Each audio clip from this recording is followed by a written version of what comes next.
Okay, I'm going to try again. The rules were clear. Do you believe there's a difference between women and men? It's a yes/no question. Do you believe there's a difference? Oh, I think that we're talking about this case with the NCAA. No, I'm asking a question. Do you believe there's a difference between women and men? Most people could answer this very simply. I'm curious if you're willing to do so. Thank you, Mr. Chairman. Title IX was a landmark civil rights law. It helped create the incredible breadth of women's sports and girls' sports that we see across the country. I believe in girls' sports. I believe in women's sports. I'm the proud father of 2 daughters who are both athletes. I think participating in competitive sports is a wonderful thing for a young girl. I think it is a wonderful thing for a woman. And I think, unfortunately, today's Democrat Party has decided that women's sports and girls' sports no longer matters, and they're willing to push radical legislation designed to destroy girls' sports and women's sports. Ms. Gaines, I want to thank you for your courage. You are relatively young, but you have demonstrated incredible courage. And because you have dared to speak up, you have been demonized, you have been vilified. I saw when you were attacked by a leftist mob at San Francisco State University for daring to speak up. You had an incredible record as a swimmer at the University of Kentucky. You were a 2-time NCAA All-American. You were a 5-time SEC champion. You're an SEC record holder and a 2-time Olympic trial qualifier. But yet on March 27th, 2022, something changed. What happened on March 17th, 2022? That's when Thomas and I raced in the 200 freestyle and again resulted in a tie. And so you tied. What was the consequence of tying? We went behind the awards podium where typically you're handed your trophy, you're marched out, you're named an All-American. And so we go back there and the official looks at both Thomas and myself and says, "Great job, but you guys tied. And we only have 1 trophy. Therefore, we're giving this trophy to Leah." And I question this, and I say, why? And at first, I shortened it in my testimony, but really he stumbled on his words. He didn't know how to answer this. And at first, he's, well, we're just doing this in chronological order.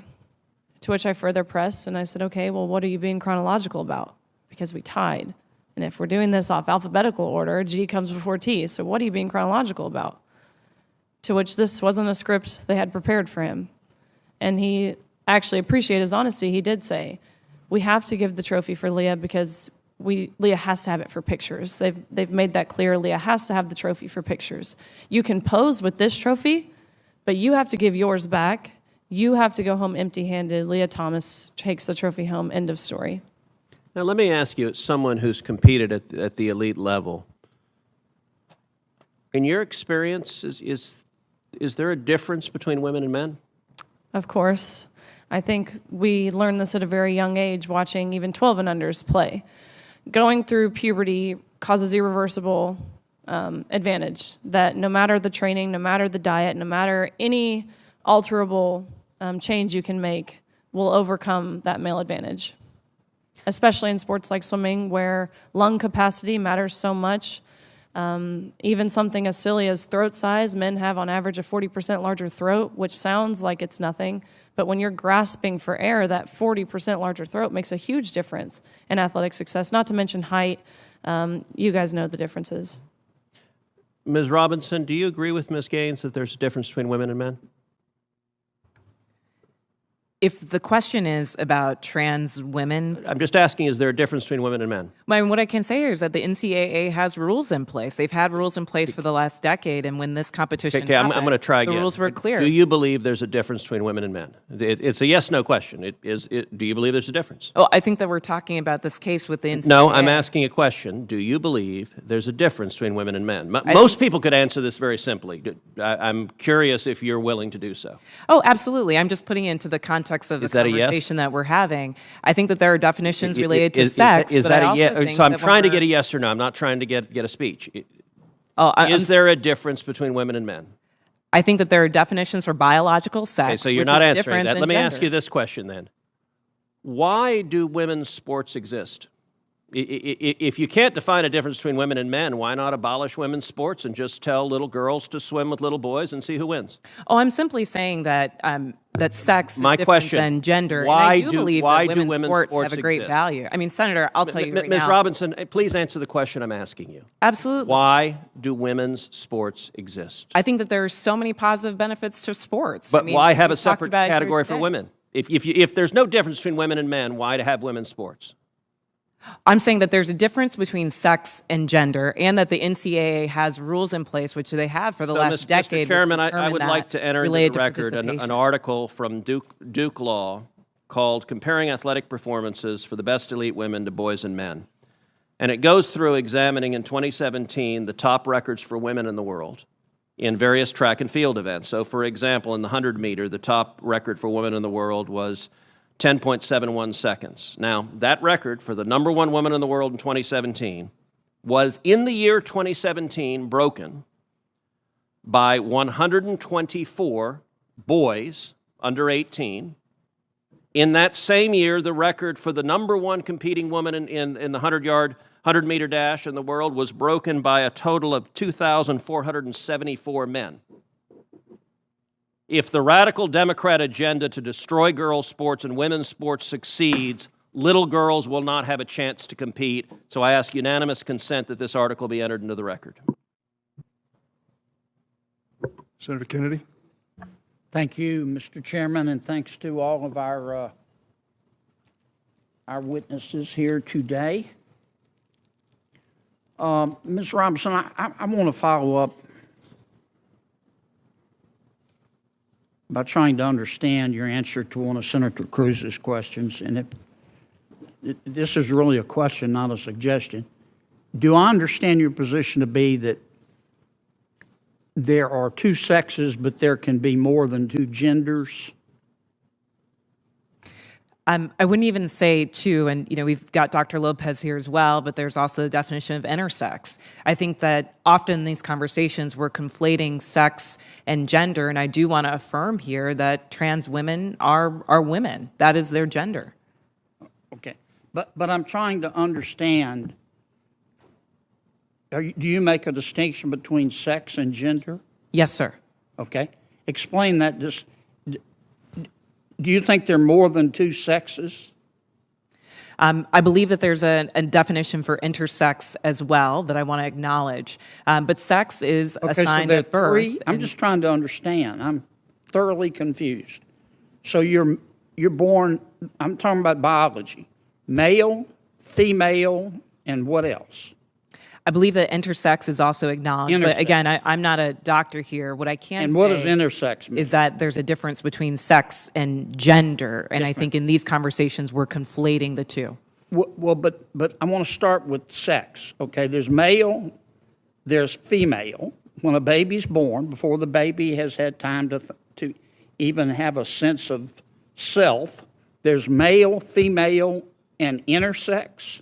There's a third sex. I believe that is true, but I would defer to Dr. Lopez as I'm not a physician. Okay. And how many genders are there? I think the gender is expansive, and the definitions are always growing. Today I can tell you, I talk to young people that talk about non-binary as... More than five? I think the gender is not a binary, is what I'm trying to say. Are there more than five genders? I'm just trying to understand. Are there more than five genders? Well, I mean, I think that there was a time where women wearing pants didn't feel like it was appropriate for their gender, and yet I'm wearing pants today. I think that there are ways that we express our gender that are expansive. Are there more than five? I wouldn't subject myself to naming how many genders there are, but what I can say is that gender is a reflection. Number? Excuse me? There's an infinite number of genders? I think depending on your culture, there are a lot of different genders that exist. And I can also say that it's a term that's evolving. If you look at young people today, they really don't lean into the binary of only woman and man. So I think that it's incumbent upon us not to legislate on this, but create space for them to explore what their identities are, what their gender identities are. Let's get back to athletics. I think I understand what you're saying. There are three sexes: male, female, and intersex. I believe that to be true, but again, I'm not a physician. And there are an infinite number of genders. because gender is a mental state. Gender is about expression, and I think that there are a variety of ways that you can express your gender. Okay, so there's infinite number. All right, let's go back to the biology. Male, female, boy, girl, okay? Biologically, do males have an advantage over females biologically in sports? Again, I'm not a physician, and I can't speak to that. What's your real world experience? It depends. I mean, there are some people who are born male that I'm faster than if I were to sprint against them, and some that I'm not. Some males that are taller than some women, and some that are shorter. You don't believe that a biological male has a physical advantage in sports over a biological female? Not as a definitive statement. Give me an example. Well, no, I don't think. How many female members of the NBA do you see? Well, I can say that, there's been this news article about men that think that they could beat Serena Williams in tennis, right? That they think that they could actually score a point on her. And it's just not the case. She is stronger than that. What's your experience, Ben? Male, female? Both Serena and Venus lost to the 203rd ranked male tennis player, which they're phenoms for women. My experience, my husband, he swam at University of Kentucky as well. In terms of accolades and in terms of national ranking, I was a much better swimmer than him. He could kick my butt any day of the week without trying. Okay. I just think, Ms. Robinson, I'm trying to understand where you're coming from. I think you lose a lot of credibility when you don't concede that a biological male has physical advantages over a biological female. I mean, I just think that's a proven fact, and you really hurt your credibility. I understand you want the world to be a better place. I do too, and I don't think people ought to be discriminated against because of an immutable characteristic. I don't. And I think that I think everybody ought to be free to be themselves. And what you do in your bedroom or what I do in my bedroom with a consenting adult is nobody's business. But if what I do in my bedroom with a consenting adult, if I decide I want to tell somebody's child about it, then other people have rights too. And I think parents have rights. And I think biological females have rights to be able to compete fairly in sport, in sports. So I really think you hurt your credibility when you refuse to acknowledge that biological males have an advantage over biological females. It kind of makes me wonder about all your testimony. Thank you, Mr. Chairman. Kennedy. Senator Hawley. Thank you, Mr. Chairman. Thanks to the witnesses for being here. Ms. Gaines, I want to start with you. Thank you for your courage in being here today. Thank you for your courage and advocacy for women. You have been subjected to an unbelievable amount of abuse. You talk about intimidation, threats of violence. You have suffered it. I want to put up here a picture so everybody can see it. This was the welcome you were treated to at San Francisco State University just a couple of months ago when a mob assembled where you were supposed to speak, I believe for over 3 hours, screamed, threatened you, barricaded you in a room. Do I have that basically correct? Yes, I was held for ransom for 3.5 hours by hundreds of these protesters, as you see on the board. They demanded that I had to pay them money if I wanted to make it home to see my family safe again. The law enforcement in San Francisco, I respect, and I think law enforcement is what's brave, not me, and I respect all law enforcement, but the law enforcement I was met with in San Francisco, in my opinion, failed miserably in effectively doing their job. They had mentioned that it was not ideal for them to be seen as anything other than an ally to this community. And that was made very obvious in the treatment and effectiveness of removing me safely from that situation. Why were you threatened and barricaded into a room and held for ransom for hours on end? I mean, what was it you were saying that was so terrible? I was invited to speak on my experience of my senior year in competing against a male. Nothing opinionated about what I shared. It was sheerly the exact lived experience of what me and my teammates and fellow competitors dealt with. And so I spoke. After my speech, there was, of course, a lot of protesters in the room, which I'm totally fine with people protesting. It's their right to protest. But what I'm not fine with is when it does turn violent in the way that it did. Because protesters afterwards, they rushed into the room, they turned off the lights, they rushed to the front. Myself and others were assaulted, and that's ultimately when I was held for hostage for 3.5 hours. It's just unbelievable, unbelievable. Thank you for your courage in the midst of that. Let's talk a little bit about the message that you were sharing, and you started to talk about it in your opening statement. Just tell us about your experience, because nobody can question your experience. I don't think anybody sitting at the table, and certainly nobody at this podium, has had the experience that you have had. You were talking about just the incredible surprise, shall I say, to put it gently, of finding a biological man, a 6'4" biological man in your locker room and having to accept that without being asked about it, without being told about it even. What was that like for you? Tell us about that. Again, we only became aware we would be undressing next to a man was when we had to see a man undressing while we were simultaneously undressing. And so I immediately left the locker room and I went up to one of the officials on the pool deck and I said, what are the guidelines to allow a man into our locker room? I know the guidelines for the competition, but what are the guidelines for the locker room? And he so nonchalantly said back, oh, we actually got around this by making locker rooms unisex. And so I'm thinking to myself in these brief moments, first and foremost, you just admitted this is a male by acknowledging how you had to change your rules to make the locker rooms unisex. You acknowledge that we do not share the same sex, first and foremost. Secondly, unisex? Any man could have walked into our locker room, any coach, any official, any man who wanted to would have had full reins to, and bare minimum, we weren't forewarned about it. And that's the traumatizing part. Of course, the experience in and of the locker room itself is traumatizing, but I think for me, it was so easy for them to dismiss our rights to privacy. Senator Durbin, in your opening statement, you had mentioned this rhetoric. It's you had mentioned that what message does it send to trans individuals? And my combat to that is, what message does this send to women, to young girls who are denied of these opportunities?